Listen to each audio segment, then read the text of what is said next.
नमस्कार and welcome to my channel NRC study Adda. मैं चंदा लेकर आई हूँ कुछ चुनिंदा सवाल जो सभी प्रकार के प्रतियोगी परीक्षाओं में पूछे जाते हैं, फिर चाहे SSC, railway, bank, NTPC, state PCS या किसी भी स्टेट की पुलिस सर्विसेज में पूछे जाते हैं। और यदि आप चैनल पर पहली बार आए हैं तो प्लीज़ सब्सक्राइब माई चैनल ताकि मैं आपको अच्छे से अच्छा कंटेंट डिलीवर कर सकूँ। और आज का सेशन जो है वह बायोलॉजी, जीव विज्ञान से जुड़े कुछ महत्वपूर्ण प्रश्नों की श्रृंखला का जो है वह तीसरा सेशन करने वाले हैं। अगर आपने नहीं देखा है तो प्लेलिस्ट में जाकर इसके पिछले वाले भाग को देख सकते हैं। तो चलिए शुरू करते हैं आज का सेशन। क्वेश्चन नंबर 96, एक किशोर वय मनुष्य में सामान्य रक्तदाब जो है वह कितना होता है? तो एक किशोरावस्था मनुष्य में जो है वह सामान्य रक्तदाब जो है 120/80 mmHg होता है। नेक्स्ट क्वेश्चन, रक्तदाब का नियंत्रण कौन करता है? तो रक्तदाब का नियंत्रण जो है अधिविक एड्रेनल ग्लैंड के द्वारा होता है। नेक्स्ट क्वेश्चन, और इसके बारे में कुछ पढ़ लेते हैं एड्रेनल ग्लैंड से जुड़े कुछ फैक्ट के बारे में।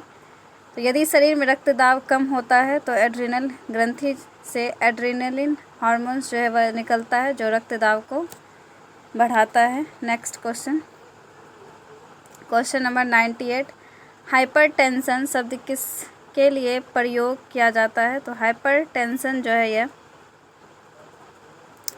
रक्तचाप बढ़ने के लिए इसका प्रयोग किया जाता है। इनसे जुड़े कुछ फैक्ट के बारे में देखते हैं। तो हाइपरटेंशन शब्द का प्रयोग उच्च रक्तचाप के संदर्भ में होता है।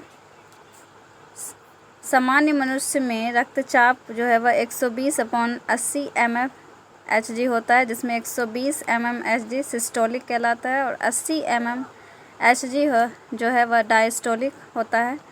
हाइपरटेंशन के मरीजों को रक्तचाप सामान्य से कहीं ज़्यादा बढ़ जाता है इससे बीमारी में जो है। नेक्स्ट क्वेश्चन, निम्नलिखित में से कौन सा सही मेल है? तो इसका आंसर जो है वह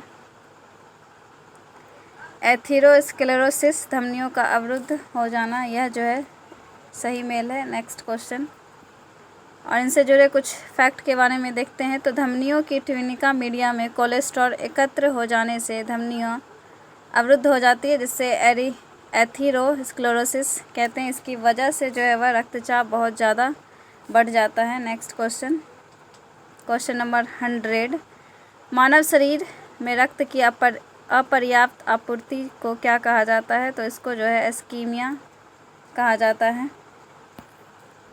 इससे जुड़े कुछ फैक्ट देखते हैं। तो यदि मानव शरीर में रक्त की अपर्याप्त आपूर्ति हो तो इसे इस्कीमिया कहा जाता है। इसकी वजह से जो है ऊतकों में खाद्य पदार्थ नहीं पहुंचता है और वह जो है मर जाती है। नेक्स्ट क्वेश्चन, वयस्क पुरुष में आरबीसी की सामान्य संख्या जो है वह कितनी होती है? तो एक वयस्क पुरुष में आरबीसी की सामान्य संख्या जो है लगभग 5 मिलियन होती है। नेक्स्ट इसके बारे में जो है कुछ फैक्ट देखते हैं। तो वयस्क पुरुष में 4.6 से 6 मिलियन तक जो है इसकी संख्या होती है और वयस्क फीमेल में जो है वह 4.2 से लेकर 5 मिलियन मिलीमीटर जो है इसकी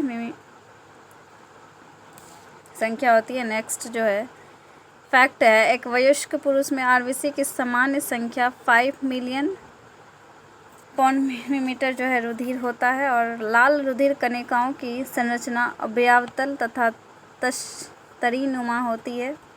लाल रुधिर रेड ब्लड सेल का जो है वह उसका स्ट्रक्चर जो है वह अभ्यावतल और तस्तरीनुमा होता है। इसमें केंद्रक जो है वह नहीं पाया जाता, लेकिन ऊँट एवं लावा इसके अपवाद है, उनमें जो है वह केंद्रक पाया जाता है। नेक्स्ट जो इससे जुड़ा फैक्ट है वह है, केंद्रक के साथ साथ माइटोकॉन्ड्रिया, गोल्गी काय, राइबोसोम आदि अन्य प्रमुख अंग जो है इसमें नहीं होते हैं। नेक्स्ट जो इससे जुड़ा फैक्ट है वह है, इसमें हीमोग्लोबिन नामक रंग युक्त प्रोटीन होता है जो ऑक्सीजन संवहन का कार्य करता है। नेक्स्ट क्वेश्चन, क्वेश्चन नंबर 102, रक्त में प्रतिस्कंदक पदार्थ जो है वह कौन सा होता है? तो रक्त में प्रतिस्कंदक पदार्थ जो है वह हेपैरिन होता है। इनसे जुड़े कुछ फैक्ट देखते हैं। तो रुधिर में हेपैरिन नामक प्रतिस्कंदक पदार्थ तरल व सॉल दशा में रहता है। हेपैरिन को एंटियम्बिन भी कहते हैं।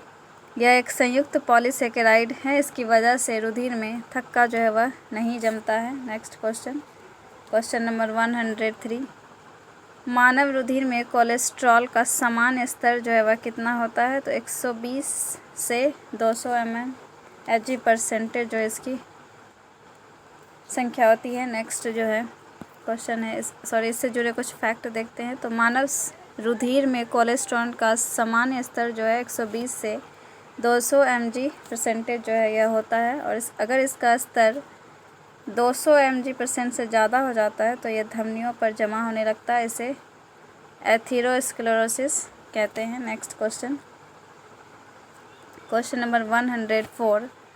मनुष्य में सामान्य निरंतर रुधिर शर्करा स्तर प्रति 100 ml रुधिर होता है। तो यह जो है 50 से 70 mg के बराबर होता है। 80 to 100 mg के बराबर होता है। इससे जुड़े कुछ फैक्ट देखते हैं। तो मनुष्य में सामान्य निरंतर रुधिर शर्करा स्तर जो है वह 80 से 100 mg प्रति 100 मिलीलीटर में जो है पाया जाता है। भोजन करने के 2 घंटे बाद यह मात्रा जो है 160 mg पर 100 मिलीलीटर जो है रुधिर तक जा सकती है। और नेक्स्ट जो फैक्ट है इससे संबंधित, इन स्तरों से अधिक रुधिर शर्करा की मात्रा जो है मधुमेह रोग की सूचक है। Next question. तो चलिए सेशन को यहीं तक रहने देते हैं। अगर सेशन अच्छा लगा हो तो please like share comment and please subscribe my channel. धन्यवाद। जय हिंद।